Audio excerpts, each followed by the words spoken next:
chers compatriotes, je vais parler d'une grande nation, le Sénégal. Une nation avec de grandes figures qui, par leur vision et leurs actions, ont imprimé à la marche du pays une orientation reconnue par l'histoire. Je suis héritier de cette histoire et fils de cette terre à qui je dois ce que je suis.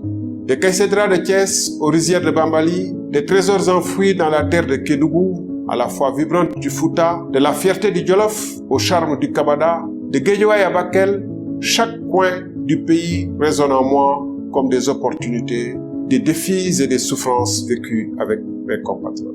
C'est de tous ces terroirs que je tiens mon engagement, ma loyauté et ma dévotion à l'endroit de la patrie et de la République. Il y a 16 ans, en 2007, j'ai été contraint à l'exil aux Comores par le régime d'alors pour m'être opposé au démantèlement de l'ASECNA.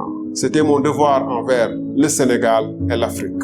En tant que directeur général de l'autorité de régulation des télécommunications et des postes ARTP, en 2012, j'ai fait diviser mon salaire par plus de 3 pour matérialiser un engagement de campagne d'une gestion sobre et vertueuse. En 2017, ma démission du poste de ministre de l'Énergie a été motivée par le refus de signer des contrats d'hydrocarbures préjudiciables aux intérêts du Sénégal. Ces faits, parmi d'autres, attestent de ma loyauté envers mon pays. Jamais je n'ai failli à mon devoir de servir mes compatriotes.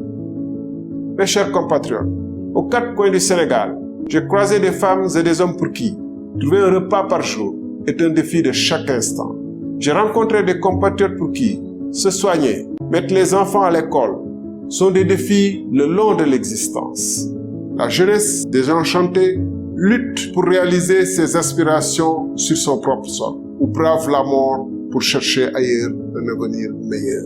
Les services publics, tels que les hôpitaux et les écoles, sont déficients sous le regard impuissant des professionnels de première ligne. Les paysans restent emprisonnés dans la misère, tandis que les travailleurs peinent à subvenir aux besoins de leur famille. Dans le même temps, une petite clique de politiciens milliardaires émerge des décombres de notre économie. Le fossé entre la souffrance du plus grand nombre et l'arrogante richesse d'une élite politique s'agrandit. Les événements tragiques qui ont ponctué ces 2 dernières années montrent comment cette injuste répartition des richesses et des sacrifices est une menace pour la stabilité.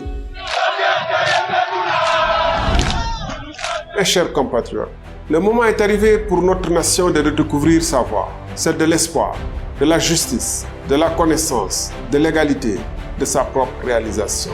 Le temps est venu de réinventer nos façons de vivre face à l'urgence climatique. Notre agriculture devrait être repensée pour permettre aux acteurs de cultiver tout au long de l'année et s'offrir une vie meilleure. Les femmes doivent vivre dignement et voir leurs enfants réussir auprès d'elles sur leur propre terre. Il est temps que le Sénégal devienne l'usine de l'Afrique de l'Ouest, en entrant de plein pied dans l'ère du numérique, pour révolutionner nos façons de produire, de nous soigner, de commercer.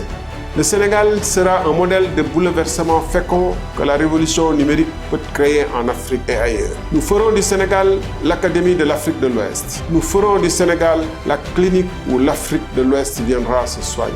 Pour cela, il faudra repenser notre modèle d'éducation à travers des écoles et des daras modernes qui préparent nos jeunes à une vie de compétition mondiale sans renier nos valeurs. La corruption et la mauvaise gouvernance doivent être éradiquées. Sans cela, aucun développement n'est possible. Ce sera là notre priorité.